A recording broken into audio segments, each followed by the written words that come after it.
Ugly is in the eye of the beholder, but beauty is on the screen of my TV right now. Hey Ugly, you already made that joke. And while I might have recycled that joke, the games on today's list did not recycle their assets because they're beautiful, just like you. Aww. No, not you, my Dark Souls 3 poster. Beautiful games are all over the place as indie developers need a way to stand out from the crowd, and being beautiful is the best way to do that. Not the developer, the game. As trailers and hype campaigns can be used to pump up a Steam wishlist, beautiful games draw the player in on the idea that they are so good to look at that it doesn't matter how fun they are to play, and while that might be true for the first hour or so, eventually the game's looks will wear off. Whether or not that gameplay is good will determine if that game makes it onto this list. This list being beautiful games that are not fun to play. Life is frustrating enough as it is. Do we really need a video game to kick us in the balls while we're already down and laugh at us as we writhe in pain?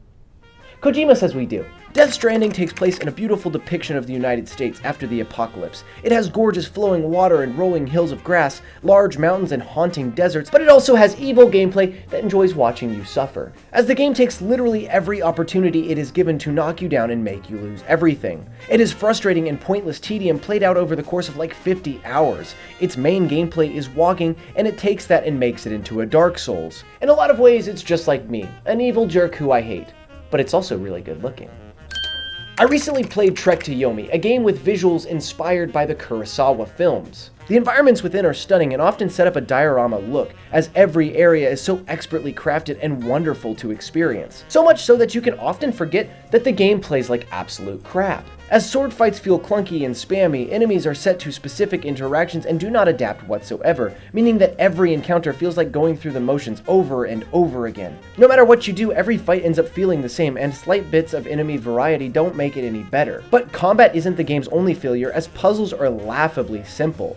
This game is only resurrected by superb storytelling and amazing visuals. Those two aspects still manage to make the trek to Yomi worthwhile. There are a lot more games I could talk about, but let's pick this one. Halo Infinite. I can feel your urge to click the dislike button, but wait 1 second. Oh. Infinite is a gorgeous game through and through. The animations are tight and the world is stunning, and even the bullets look great. But it has to be said that Halo Infinite is a really boring game to play. The action all feels so repetitive as every encounter starts to congeal into one. The open world melts into a single level, all contained within the same biome. The story beats take second stage, and the game too often relies on what Halo used to be and not what it can be. If you hate me for this opinion, that's fine. I understand. I hate me too. Beautiful games aren't always all what they're cracked up to be, and sometimes their visuals can only take them so far. In the case of Trek to Yomi, it is still a good game due to its beauty and story, but not all can be bailed out in this way.